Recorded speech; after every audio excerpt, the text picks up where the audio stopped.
Radio, caro Presidente esecutivo, consiglieri esecutivi, consiglieri di Assemblea di Corsica, prima voglio anche io avere una pensata per la famiglia Colonna, per Cristina che non conosciamo di sicuro, per Stefano, per Sovioli, Gian Battista Iaseppo, per la sua moglie Stefania, l'anziana moglie Pierretta e i suoi parenti, e Jean-Hugo che conosco particolarmente, di betta a sto dolo, a sto dramma.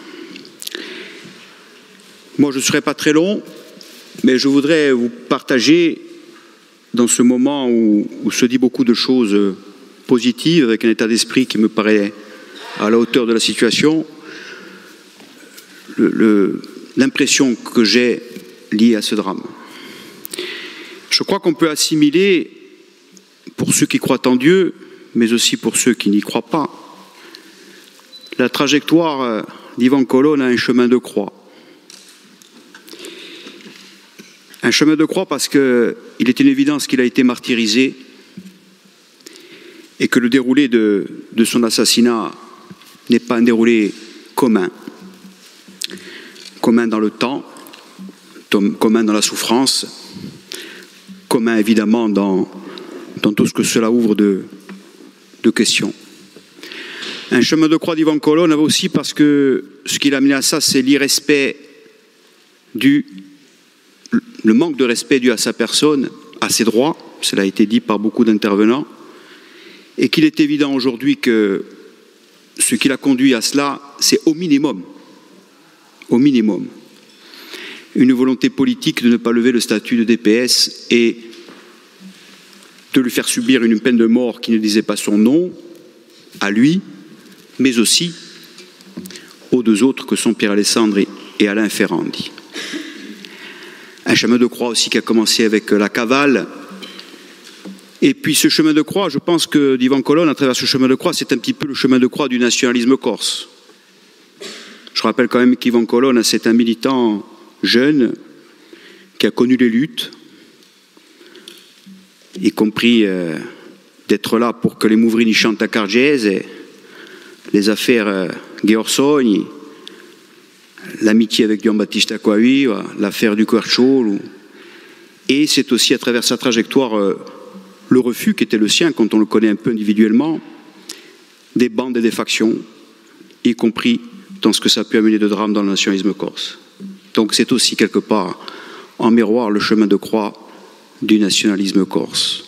Et puis c'est aussi le chemin de croix de la Corse, puisqu'on sait tous que depuis l'assassinat du préfet Erignac, une charge morale et symbolique très forte a été mise sur la Corse et sur le peuple corse qui, dans beaucoup de sphères, et j'y reviendrai un petit peu à la fin de mon propos, a considéré les Corses ou la Corse comme un peuple préféticide, comme le peuple juif victime de la mort du Christ, et que toutes les relations politiques, négociations, les demandes faites démocratiquement ont été vues, on le sait tous, par ce prisme-là. Donc c'est le sentiment que j'ai, mais je crois que c'est un sentiment qui est partagé, même si j'ai pris cette image, eu égard aux propos que j'entends dans cette Assemblée, dans la diversité des opinions des uns et des autres. Ce que j'ai entendu aussi, et que l'on veut partager in fine, c'est que nous sommes tous d'accord que le peuple corse, communauté de culture et de destin, ce ne sont pas que les nationalistes corses.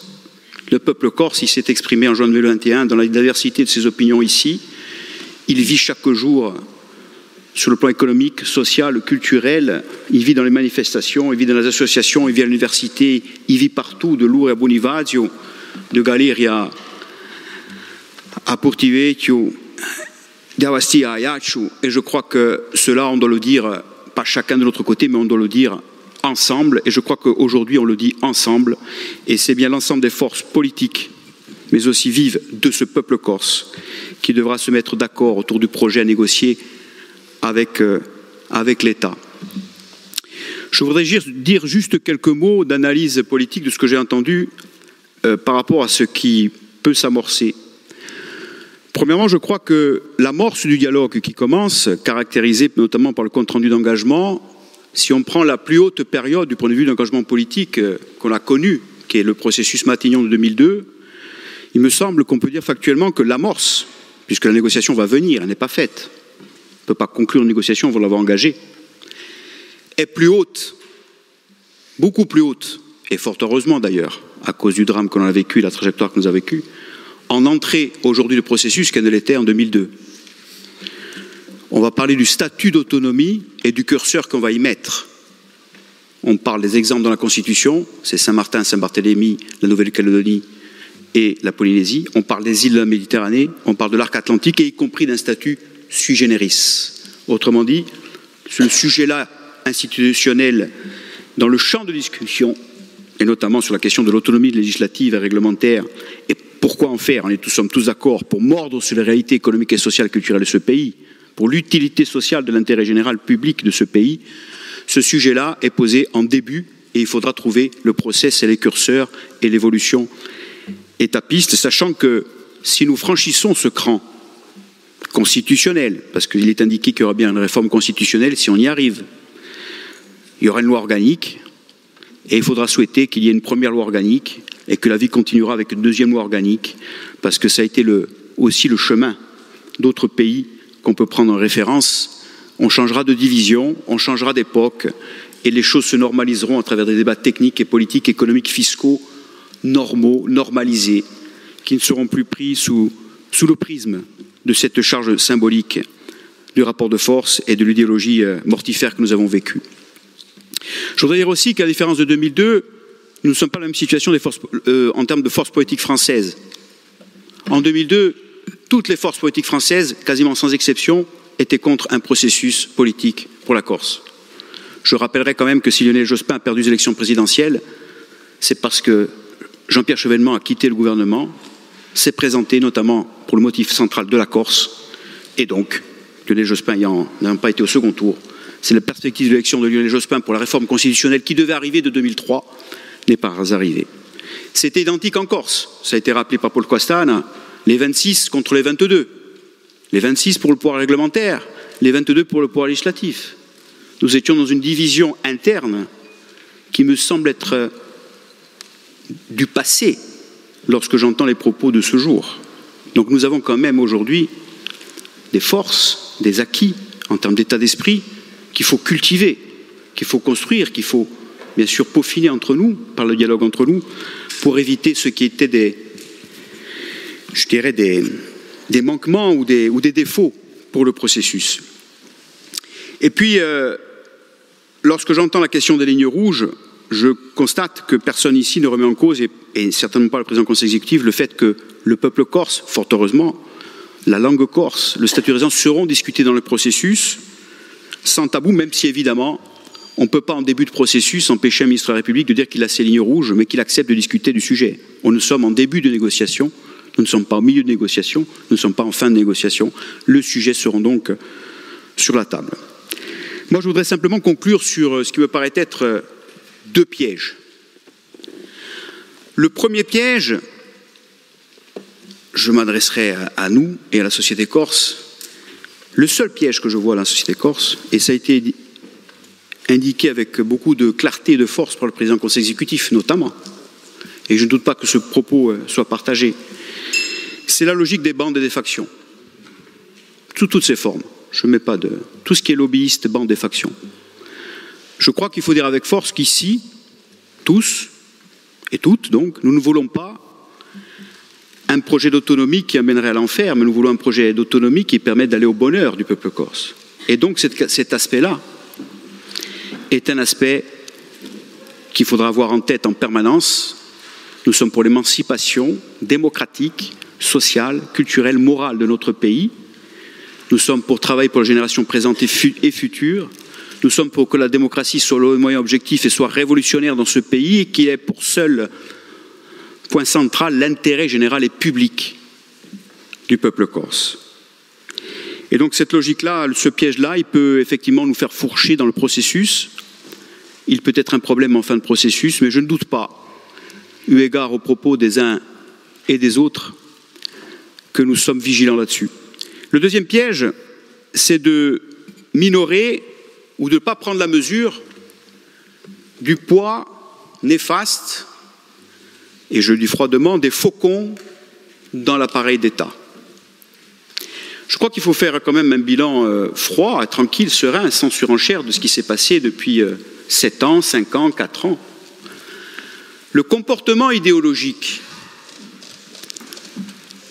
qui, pour certains, a confiné à la haine dans les propos et dans les actes,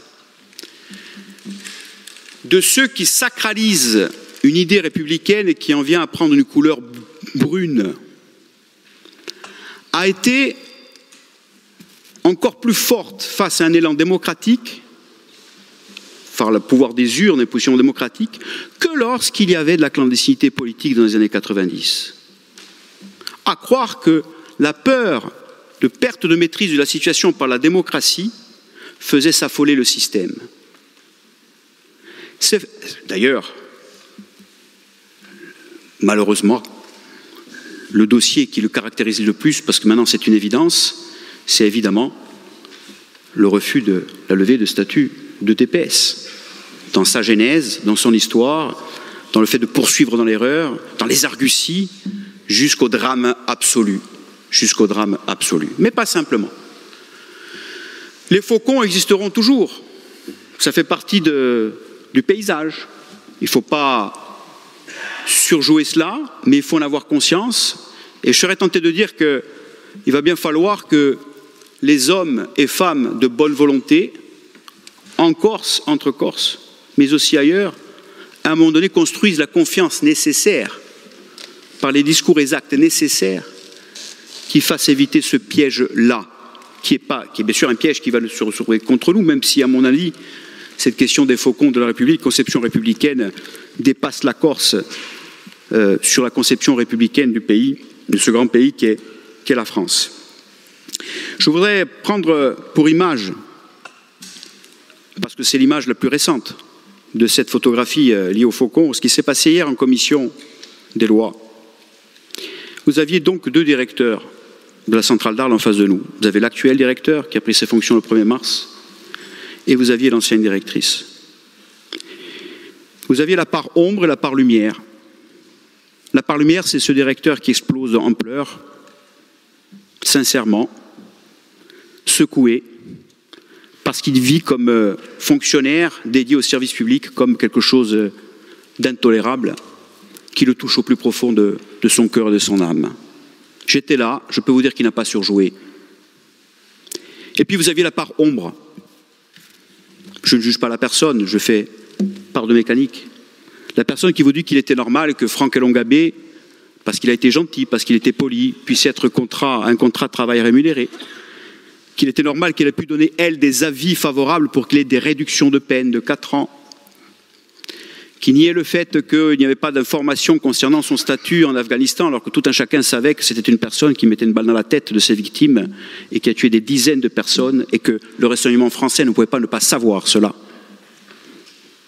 Et qui vous justifie dans le même propos qu'on refuse la levée de statut de DPS à Yvan Colonne parce qu'il avait un baladeur MP3, une montre connectée ou un couteau à la guillole. Ce sont les incidents relevés en commission hier pour justifier la non-levée du statut DPS d'Yvan Colonne. La part ombre et la part lumière, on l'a vu hier. Je prends cet exemple-là parce que c'était le plus saillant face à un drame absolu, y compris dans la mécanique qui s'auto-alimente, ne pas voir la réalité de ce qui se passe, avec des députés qui étaient évidemment médusés de tous bords, fort heureusement, de tous bords, sur ce qui était en train d'être dit en phase 2, entre le 2 poids et 2 mesures. Détenu corse, avec excès de zèle, avec l'irrespect total jusqu'au manquement du droit, portant jusqu'à la mort, et évidemment un régime de faveur dont il faudra un jour savoir pourquoi il a existé. Je conclurai simplement pour faire écho à ce que quelqu'un a dit en vidéo, mais ce matin, je pense que tout le monde pense, j'ai confiance, et je pense que nous pouvons avoir confiance, parce que ce qui est dit et ce qui est en train de se jouer, je crois que tout le monde l'a en tête avec beaucoup de responsabilité.